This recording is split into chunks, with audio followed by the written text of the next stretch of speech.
teaching at the right level itu adalah pendekatan pembelajaran yang mengacu pada tingkat kemampuan peserta didik. Terus kenapa capaian pembelajaran itu harus dirumuskan per fase? Karena capaian pembelajaran dirumuskan ke dalam beberapa fase untuk membedakan dengan kelas.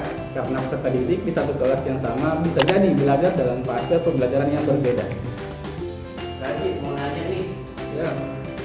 apa sih yang Anda pahami dari capaian pembelajaran? Bagi dong.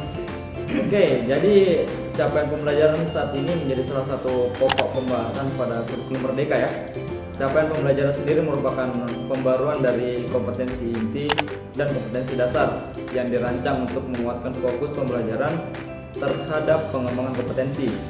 Capaian pembelajaran adalah kompetensi pembelajaran yang harus dicapai peserta didik pada fase perkembangan. Jadi dalam kurikulum 13 dan kurikulum nasional yang terdahulu isinya ditunjukkan untuk kompetensi dan dilanjutkan pada kurikulum ini. Nah, jadi capaian pembelajaran tiap peserta didik tentu berbeda sesuai dengan jenjangnya masing-masing, yaitu mulai dari PAUD, pendidikan dasar, pendidikan menengah pertama, sampai pada pendidikan menengah atas. Kemudian, jenjang tersebut juga akan dibagi ke dalam beberapa fase sesuai dengan yang telah ditentukan oleh Kemendikbudristek ya, yang dimana capaian ini akan diberikan tujuan umum dan ketersediaan waktu yang tersedia untuk mencapai tujuan tersebut. Untuk mencapai garis finishnya, pemerintah membuat ke dalam 6 etape yang disebut fase. Setiap fase lamanya 1 sampai 3 tahun. Jadi itu ya. Oke, Haji.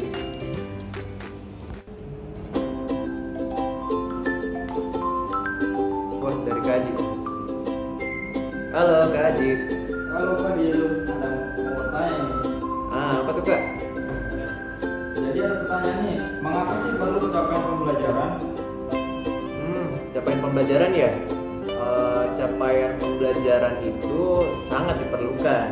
Nah, karena dalam pembelajaran itu tentunya capaian pembelajaran menjadi acuan bagi guru dan itu untuk mengukur standar kemampuan dari peserta didik itu sendiri. Dan capaian pembelajaran yang dibuat itu menjadi struktur dibangunnya pemahaman bagi peserta didik.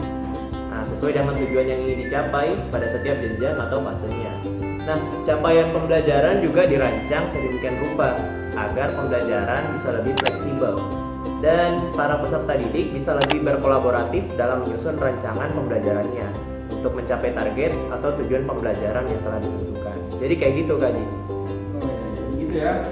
Oke, Bapak Adil, terima kasih nih atas jawabannya. Mungkin itu saja ya. Oke, Kak Ji. Siap. Waalaikumsalam.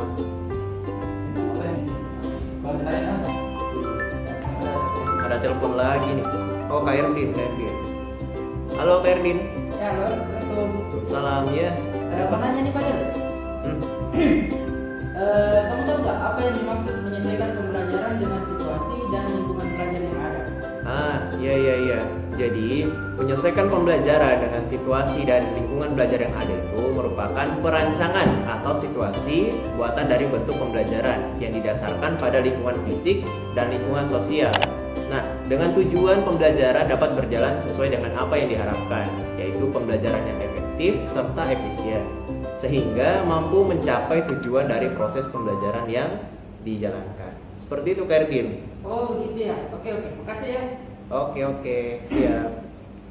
Wah, kayaknya banyak yang bertanya ya hari ini. Erdin, mau bertanya nih. Saya dulu dong Kak, mau tanya, apa tuh capaian pembelajaran setiap fase? Nah, capaian pembelajaran itu merupakan suatu pernyataan tentang apa yang diharapkan diketahui, dipahami, dan dapat dikerjakan oleh peserta didik setelah menyelesaikan suatu periode belajar. Sedangkan fase merupakan capaian pembelajaran yang harus dicapai murid yang disesuaikan dengan karakteristik, potensi, serta kebutuhan. Jadi, capaian pembelajaran setiap fase merupakan suatu tujuan yang wajib tercapai oleh peserta didik dari proses pembelajaran terkait atas apa yang diharapkan diketahui, dipahami, dan dapat dikerjakan oleh peserta didik dengan tetap memperhatikan karakteristik, potensi, serta kebutuhan dari peserta didik tersebut. Oke Kak, Kak Tipat mau nanya mungkin ke Kak Erdin? Sama pertanyaannya. Oh, ayo wes lah sini. Oke, untuk saudara Nasruddin Sehu, saya punya pertanyaan ya. Bagaimana cara membuat capaian pembelajaran? Begini Pak. Jadi dalam membuat suatu capaian pembelajaran ada beberapa hal yang mesti kita perhatikan. Dan menurut perspektif saya ada 3 cara yang perlu kita perhatikan. Yang pertama yaitu memahami tujuan mata pelajaran, kompetensi apa yang ingin dikembangkan melalui mata pelajaran ini. Contohnya matematika bertujuan untuk membekali peserta didik untuk mendapatkan apa. Yang kedua yaitu memahami karakteristik mata pelajaran seperti elemen konten yang memuat materi-materi inti mata pelajaran. Yang ketiga yaitu memahami karakteristik peserta didik seperti mengetahui kompetensi dan materi apa yang bisa diajarkan kepada peserta didik. Mungkin itu saja Pak. Oke, jadi itu adalah jawaban dari Nasruddin Sehu. Beri aplaus dulu ya. Ya oke, satu pertanyaan lagi ke kelompok kami, mungkin ada yang mau bertanya. Ya Pak. Ya silahkan saudara Nas. Jadi yang ini saya tanyakan di sini mengenai bagaimana sih cara menggunakan capaian pembelajaran dengan prinsip pembelajaran. Oh ya, jadi yang pertama itu kita harus pahami capaian pembelajaran. Jadi capaian pembelajaran itu menjadi patokan dalam mengikuti pembelajaran. Segala materi yang diajarkan dan kompetensi yang ingin dicapai harus mengacu pada capaian pembelajaran. Capaian pembelajaran hanya berisi materi inti serta tujuan umum yang ingin dicapai. Hal ini untuk memberikan kebebasan kepada guru, mengingat pembelajaran harus sesuai dengan konteks peserta didik. Guru dapat menyusun materi sesuai dengan lingkungan peserta didik dan dapat menyesuaikan tingkat materi yang diajarkan agar sesuai dengan level peserta didik. Adapun dalam implementasi dapat terwujud dalam beberapa bentuk. Yang pertama, menciptakan lingkungan yang penuh perhatian, saling peduli, terbuka dan nyaman untuk belajar. Yang kedua, tumbuhkan hubungan yang positif dan konsisten dengan anak-anak lain. Dan ketiga, ciptakan kebiasaan saling menghargai dalam ruang kelas sehingga anak juga belajar untuk menghormati dan memahami perbedaan-perbedaan yang ada dan mampu menghargai kelebihan-kelebihan tiap orang.